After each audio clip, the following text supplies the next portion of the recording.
kung sinasabi kung ano ang nangyayaring totoo. Sino, bakit bawal? Hindi raw pag-aari ng Pilipinas. Sige, ribat mo nga yung mga yan, ma. Ay, siraulo ka ako. Sabi ko, hindi pwede yun, sir. Bakit bawal? Pilipinas sa Pilipinas to eh. So, ibig sabihin, pag-aari natin kasi Pilipino tayo, di ba? Alam ka naman, pag-aari yan ng Amerika? O, ganyan. Binenta na ba nila yan sa Amerika? Oo, binenta na. Kagaya ng mga trolls dito, walang hiya, o, di ba? Oo, tina mo? Tina mo? Ang sabi pa niya, kawawa daw tayo. Galing alas 8, hanggang ngayong hapon na, nandito pa rin, nagpapakatanga daw tayo kay Duterte na kriminal at mamamatay tao. Sabi ko, ha? Sino nagsabi sa inyo pumatay si Tatay Digong? Ang pumatay ng mga kriminal, yung pulis, hindi si Tatay Digong. Correct. Siraulo pala yung mga tao dyan eh. Kala mo kung sino? Ano pa sabi sa inyo sa baba, ma'am? Ako sabi ko sa inyo. Ano daw, nagpapakatanga lang daw tayo. Habang ang nagmamahal sa bayan, hindi mo sasabihin nagpapakatanga. Ha? Hindi pagpapakatanga tong Dapat po yung pahayag ng NBI Director. No. Saka ni Bersamin. Oo, hindi. Kasi iba yung ang tanong niya. Bakit daw tayo nandito eh? Oo. Bawal dito. Kasi pag-aari to na ng simbahan. Hindi to pag-aari ng Pilipinas. Anong hindi pag-aari ng Pilipinas? Bakit ang simbahan mo nasaan? Sa Oo. Pilipinas? Kaya sinabi ko sa kanya, ganyan naman kayo kasi basta Roman Catholic Church, hindi naman lahat ayaw kay Tatay Digong. Correct. Oh. Sabi ko, sige, umalis tayo dito. Pag-aaray na yata to ng Amerika eh. Oh, pinagbili na yata ninyo to sa Amerika eh. Kaya hindi na Pilipinas ang may-ari. Ma'am, ano yung masasabi tsaka ng NBI na wala talagang hindi makakasun si Tatay Digong, kailangan kasi merong Ebidensya. Ayan, May complainants dapat. May ebidensya. So yung sinasabi nila kanina na si Tatay Digong daw ay kriminal at pumatay ng napakaraming tao, eh kabubuhan yan. Kabubuhan. Sabi mo, may ebidensya ka ba? Kaya nga eh, wala namang ebidensya. Wala kahit isang tao na pumunta ng korte para magdemanda. So paano natin igukulong ang isang tao kahit umamin pang 1 milyon ang pinatay niya? Kahit 1 milyon pa ang pinatay niya. Duterte! Oh. Duterte! Galit na galit kayo kay Tatay Digong eh. Hindi niyo ba alam? Kung hindi dahil kay Tatay Digong, hindi sana tumino ng ilang taon, 6 na taon matino ang mga tao dito sa Pilipinas. Ngayon, bumalik na naman ng kabuang. Wala makita na marami tayo. Grabe. Sobra na talaga. ayaw wala nang normal na ako. Kasi ang tingin ko sa kanya, galit na galit siya eh. Pinoprotektado yung pareho. Sabi ko, bakit po nagsasalita kayo ng ganyan na walang maibigay ni Duterte na pagkain namin? Kaya kukuha lang ang dala namin. Sabi mo, wala siyang pera. Pero marami siyang ninakaw na pera ng Pintel. Sabi mo, hindi, si Pyros ang magnanakaw ng Pintel. Sinabi. Tama. At saka si Bangag. Tama. Sabi ko, inaanuhan mo si Bangag. Dahil BBM ka, Bangag. Ang sinusutan mo kami, Duterte. Kahit walang pera, Duterte kami. Kasi hindi tayo bayad. Nandito tayo para sabihin ang totoo. Sa sambayan ng Pilipino na wala best president si Tatay Digong lang. Correct. Parang yun. Kung ayaw nung tanggapin, mabuti pa, magpakamatay kayong lahat. Yun. Tama. Oo naman, tama yun. Pagkanin yung dito tayo, dito na. Sino yung nagsabi kanina? Ire-rebat ko muna, ha? Ang ganda ng kwento. Alam mo, maiyak ka dun sa lalaki. Yung pari, kaibigan niya, yung asawa ng pari at saka yung lalaki at saka yung babae magkakaibigan. Bali yung babae at saka ang pari, alam ko magka-classmate. Mas bata yung t-shirt na So ngayon may tiwala ngayon yung lalaki sa pari. Yung pala pagka umaalis yung lalaki, napunta yung pari doon. Tapos alam nyo ba, naawa, alam mo, nabalita yun sa TV nung panahon ni Tatay Digong yun eh. ano kayo ni Alam nyo ba, naawa talaga ako doon sa lalaki. Nagkumpronta sila doon mismo parang sa simbahan yun. Di ba sa simbahan may mga forum, may mga lugar na pwede lalaki. Talagang binigay niya yung asawa niya sa pari. si Jill? Napakalaking sampal yun doon sa pari. Wala si Jill. At saka naandun pa yung anak nila. Tapos parang binigay niya. Tapos yung babae ayaw nang sumama sa pari, ayaw na ng lalaki. No choice siya, binigay niya talaga. Ito, malaya na kayo. Ito yung asawa ko, binibigay ko sa'yo. Gaano kalaking sampal yun sa pari. Kahiyan yun. Balita yun eh, balita yun. Galing, yan mga tarpaulin dito. Lalo na doon sa anak. Oo. Nalakaw si Bongbong Marcos. Bongbong, panagkapit sa 8-8 Friday. Always supporting our, oo, lagi kami nandito. Walang iwanan yan sis, talagang susupport kami sa kay Tatay Tito, sa mga Duterte siya. Kahit anong gapi nila, ang problema nga sa kanila, ginagapi nila, hindi nila kung kaya nilang gawin yan, lalo si Trilling, kayang gawin sa Binay, di ba nagawa nga kay Binay, at saka si Angelo, di ba, kaya nagpakamatay dahil kay Trilling, pinuli nga. Di ba? Kaya si Trilling ang kriminal. Dahil sa ginagawa niya yan, pumatay siya ng tao. Anong ginawa ni Angelo Reyes? Di ba nagpakamatay dahil sa ginawa ni Trilling? Kaya kayo mga tros, wala kayo maibabato. Ang pinaniniwalaan nyo ay kriminal, makapili, traitor. O ano pa yung inano niya? Meron pa yan isa eh, si Binay, di ba? Sinira din niya. Ang Duterte lang hindi nila masisira. Alam niyo kung bakit? Kasi maraming supporter. At saka talaga ang mga Duterte, kahit nila sirain yan, nakatatak yan nakatatak sa isip at puso ng tao yan na ang mga nagawa. Kaya nasira nila yung mga si Angelo at saka si Binay kasi walang sumusuportang mga taong bayan at saka mga kaibigan. Kaya dahil mismo taong bayan na magsusuporta sa kanila. Diba? Sis Christina, good evening. Oo, wala sila dyan. Dapat si Trilling talaga ang kasuhan. Isipin mo, nagpakamatay ang isang Angelo Reyes dahil sa kanya. Yan ang tawag doon. Di ikaw na rin ang pumatay doon. Binugay na mo, siniraan mong kredibilidad. Napakabait ng taong yun. Hindi na nakayanan yung ginagawa ni Trillanes na hindi naman totoo. Ikaw, pag matino kang tao at ginaganyan ka, talaga nakakapag-isip ka na hindi maganda dahil nasa tama ka eh. Tapos sisirain mong kredibilidad mo. Diba? Kaya nakapag-isip ng ganun. Dahil ang talagang totoo, yan, Binay na yan. Kaya nasira nila ang Binay kasi wala nga sumusuporta sa kanila. Ngayon, ang mga Duterte, hindi nila magapi. Kahit wala sumusuporta sa yan ang pagkakamali nyo na sinisira nyo yung Duterte, malayo doon sa sinisira nyo, malayo doon sa ginawa nila. O yan si Blue _kit, sobrang pagsisisi. Walang problema kung magsisi. Ang importante, tanggap nyo talaga na nagkamali kayo, di ba? Wala yun. Itong mga tros na loyalista, hindi talaga. Sinamba pala nila si Trillanes. At saka si Trillanes, maraming pera yan, milyonaryo yan. Yan yung nag-backdoor na pinagalitan ni Enrile, di ba? Ako ang president ng Senado. Bakit ikaw inakipag-usap sa China na hindi ka nagpaalam sa akin? Under kita. Anong ginawa niya? Napikon siya, tinalikuran niya si Enrile. Bubut pa siya nun, walang isasagot dahil nga hindi siya attorney, dahil sundalong kanin. Yan ang tunay na traitor ng bayan, di ba? Oathwood Mutiny. O hindi naman siya nakaubra kay Arroyo eh. Siya. O di ba? Walang kagaya si Pirati, mapagmahal at may malasakit. Oo, I will die. Siya lang ang narinig ko ganyan sa mga banyaga dahil ako, papayag ako, litisin niyo ako dito dahil ako Pilipino. Di ba? Tsaka wala kayong magagawa, wala talaga kayong Invited ka, Jen. wala. Alam nyo ba, mga trolls, ang nakakapuwing, hindi naman nagmumula sa malaki yan eh. Sa maliit yan. Kasi, tingnan mo pag napuwing ang mata mo, kakasya ba yung malaki? Di ba maliit na nakakapuwing? Ganon yun. Naman nagagalit yung Duterte's party list. Nag-i-speech lang naman. At saka walang binabanggit na MPA si convicted Castro. Bakit pumiyok? Bakit pumiyok? So, sa bunganga din ni Castro na umamin siya na MPA siya. Yan ang sinasabi na sinasaywar lang kayo. Lahat sila nagpiyukan eh. Guilty! Guilty! Ama, ang Diyos ang kakampi natin. Ang Diyos ay amang makapangyarihan. More prayer tayo, Duterte lang. Hindi kami nagpapabaya dahil galing sa puso ang tulong namin. Dami kinakala ng pera. Sabi namin sa kanya. Ang dami niyang sinabi.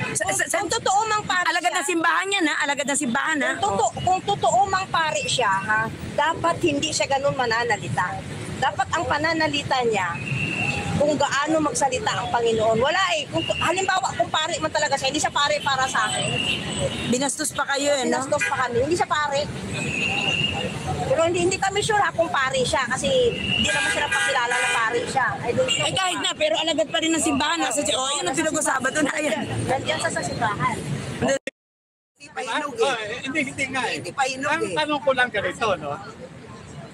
Yung ginagawa nila kay Pangulong Duterte, dun sa pamilya Duterte, Ano isang kitang-kita na, na ang pamilya Duterte, ako ito lang, simple lang. Kung gusto ninyong makatulong, kung gusto nating makatulong, magkaisa, huwag nating bulahin ang tao. Tumayo tayo. Bawat isa sa atin mayroong pananagutan. Ano sinasabi ni Atty. Ha? 6 na taon kayong ipinagtanggol ng Pangulong Duterte. Ha? Samahan natin siya. Hindi yung puro sabihin lang natin, hindi, pagka ganito magkakagulo. Ginagawa na yung pangguburbor. Ginagawa na. Aantayin mo pa na aarestuhin? Aantayin mo pa? Kaya nga, ang tanong yung bang pag-aaresto na yan, kaya nilang gawin? Kaya! Bakit? Biruin mo, pinapastos na nga nila Diba? Kaya nga doon pa lang, nandun ako personal nakita ko ha? Kung paano nila binabato ng tanong ang dating Pangulo. Tanong na ito ay hindi dapat doon sa dating Pangulo, pero ganun nila ina-address. Marulong lang talaga yung dating Pangulo, matalino. Kumbaga sa talagang sinosoplak talaga lang niya. Pero hindi niya deserve yun. Asan ngayon, yung mga tao? Yun lang ang tanong Asaan yung mga tao? Puro lang sasabihin, pagka inaresto yung magkakagulo. Ginawa na rin yan kay Pastor Kibuloy. Pag inaresto si Pastor Kibuloy, magkakagulo. Nagkagulo? Wala. Wala Diba? Wala. Yung inaasahan ng KOJC na tutulong sa kanila, sinasabi nila na wala. Diba? Sinasabi na, ngayon, eto na ngayon, hindi pa nahuhuli, pero kinakasa na. Diba? Sasabihin natin legal. Sa legal, wala naman. Hindi nga lumalakad sa legal na pamamaraan Hindi sila sumusunod sa legal na intensyon ng batas. Hindi nila sinusunod yun. Kaya nga ang tanong dito, ano ang gagawin natin? Diba? Kasi hindi ito kung pagkasano, kung lolokohin lang natin ang tao, wag kawawa, hindi sabihin natin yung totoong nangyayari. Sabihin natin, ikaw, nagmamahal ka kay Pangulong Duterte. Napapanood mo naman siguro sa telebisyon. Nanonood ka rin na investigasyon kung paano, kung ano yung binabato kay Inday Sara. Ngayon, asan ka? Bilang Pilipino na sinasabing nagmamahal ka dyan sa mga Duterte. Diba? Yun yung kaya nga, ang ko nga dito, magkaisa. Kumbaga sa hindi yung para saan man na, marami kasi na sinasabi, kay ganito kami, kay ganito, pero asaan?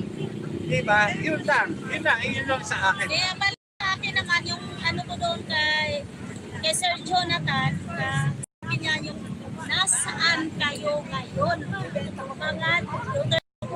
Kasi ganito yun.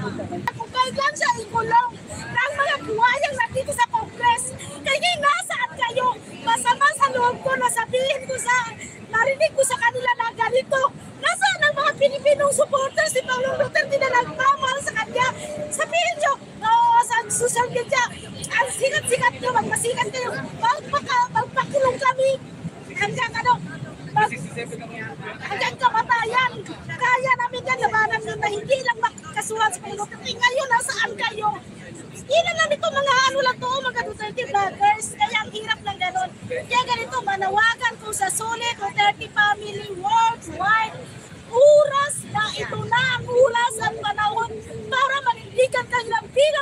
Pilipino, ipaglaban natin ang Pangulong may malasakit at tapang sa bansa.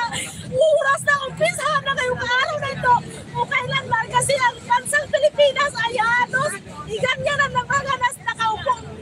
Ngayon kaya humihingi ako ng tulong sa lahat ng Pilipino na tulungan natin ang bansang ito. Kaisa tayo na si Pangulong Duterte at si Sara Duterte ay ipaglaban natin ang kailangang karapatan bilang mga Pilipinong may tapang at malasakit sa bayan. Kaya umpisahan natin ngayon ang sinabi nyo nga hanggang kamatayan ipaglaban nyo si PRRD. Nasaan kayo kaya tama sinabi ni Sir Jonathan? Ito na yung oras sa panahon para gagawa na sila ng ano yan para ipakulong si Duterte kasi nakikita nila ay yun lang ang supporters nila. Walang pang 100. Kaya ngayon papayag ba kayo na ipakulong nila si Pangulong Duterte na tunay ng mamalat ng malasakit sa Pilipinas sa Duterte Legacy. Kanina ipaliwanag ba Duterte Legacy? So, sino na tayo dito ang Duterte na guys? Ano magagawa nila? Kung talagang ipakulong nila si Pangulong Duterte, wala na. Mga vloggers ang harang. Di ba sabi nyo, magpakamatay kami, magpakulong kami, pag si Pangulong Duterte ibalik sa sa Congress na yan, sa EJK na yan. So ngayon, mag-umpisa na yan. Gagawa na yan ng ano para ipakulong. So, hinahin na si Pangulong Duterte. Wala ni mga tao. Nasaan ang mga Pilipino nagmamahal? Kaya sabi ni Sir Jonathan,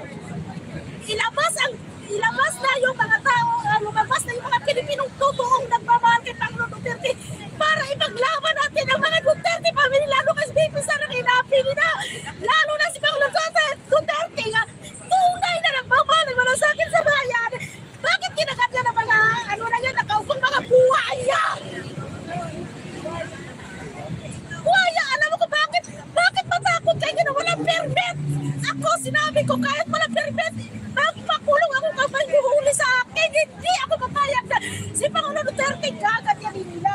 Ang sabi ko sa kanila, kung walang permit, hulihin nila, magpapakulong ako. Yan, mahal na mahal ko si Pangulong Duterte.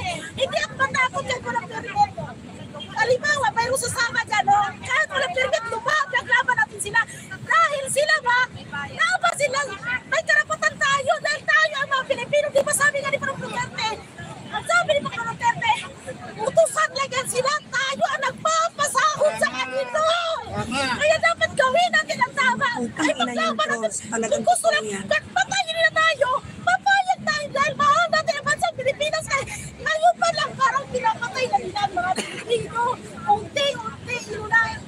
Nakita nyo naman, kung sila ay hindi nilagay sa legalang pamamahala, pamamulakan nila, bakit tayo? Pwede natin gawin din ang ginawa nila kasi sila ang salamin. Kaya kung ano ginawa nila sa bansa natin, gagawin natin sa kanya, ibalik natin sa kanya ginawa na sa atin. Diba? Ang sakit, nasasaktan ako pag sinabi, kahit natats ko sa sinabi ni Serna, nasaan kayo ang lakas ng loob niya magsabi, hanggang kamatayan, maglaban ng pera. Kaya hanggang sa huling patak ng dugo. Nasaan kayo? Kahit isang oras ng alas 5, wala! Busy kayo. Paano kung darating ang oras na si Pangulong Duterte ipusasa na at dali na sa lapitan? Tapos magagawa kayo, huli na ang lahat. Kaya ngayon pa lang, ipaglaban ko na kung ano yung dapat ipaglaban. Bigyan nyo ng isang araw na wala kayong trabaho. Ito na ang gagawin natin. Pumunta sa EDSA na at nagmamahal ni Pangulong Duterte at BP Sara. Sa mga supporters ni BP Sara, pumunta kayo sa EDSA kung anong araw gusto nyo. Pumunta kayo rito kung anong gusto nyo kami. Tingnan ko sa Pangag. Kung hindi bayad namin si Pangag na yan. Ito si Pangag, oh. Ayoko sa Pangulong Pangag. Magnanakaw. Nagiging ako, alam mo sa Facebook, sabi niya, ito yung founder ng, Duterte founder ng Worldwide. Kaganyanin ka, magpunta-magtapang. Oo, hindi ako natatakot. Mahal na mahal ko ako, hindi ako Duterte. Dahil sinanan para sa akin sa bansang Pilipinas. Nasaan kayo kaya? Huwag kumatayin kasi Pangulong Duterte na puti na ikulong na lang. Katulad ni Pastor Kibuloy. Kaya kung mangyari yon, ang mahalaga binigay ko, ipinakita ko sa inyo na tayong lahat ay magkaisa mga supporters ni Pangulong Rodrigo Duterte kasi kaya si Pangulong Duterte ginagamlan nila si BP Sara. Nakikita ng mga supporters na hanggang salita lang, walang gawa. Sabi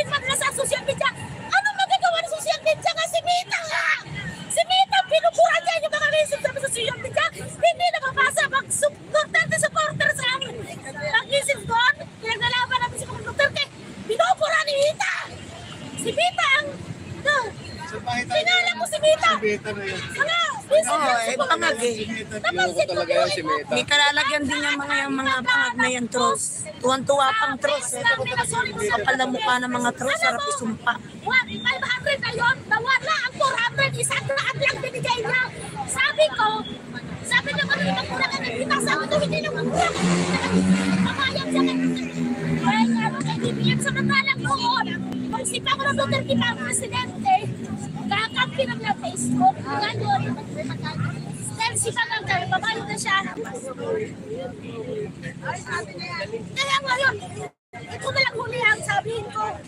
Umpisahan na lahat ng supporters ni Pangulong Duterte, Luzon, Visayas, Mindanao, at lalo ng mga nasa ibang bansa. Gumawa kayo ng para sa bayan ito. Gumawa kayo ng hindi makalimutan ng mga anak natin na nasunod na hirasyon na ipinaglama natin ang tama. Hindi yung mga panggak dahil ang daming mga ngayon. Walang disiplina na yung mga tao, ha? Walang disiplina karamihan dyan. Walang nagsisigal dyan, mga druga. Pero mo sa bandang pinanagod sa amin, ang dami doon mga pinutong na mga kahoy. Yung parang, yung mga smugglers pa. Alam mo kung bakit na siya hila? Illegal loggers or smugglers. Kaya bakit gano'n marami? Kasi nga, wala nang halos makain kasi nga pinipili ni Pangak. Sino yung bibigyan niya ng ano sa DSWD? Paulit-ulit niya pinibigyan ng sino yung mga bubuto sa kanya. Sabi niya, ay, bigyan mo ito ng pera. Kakaawa o nagtotroso para may makain, mga Tros, mga putang ina nyo. Dahil, yung iba ang Ayan o, hindi ako papayag, re-rebat ako mamaya dito, mumurahin ko na mumurahin yung mga Tros na yan. Kukuha sila doon ng Hindi na kayo naawa, walang suporta galing sa DSWD. hindi na kayo naawa.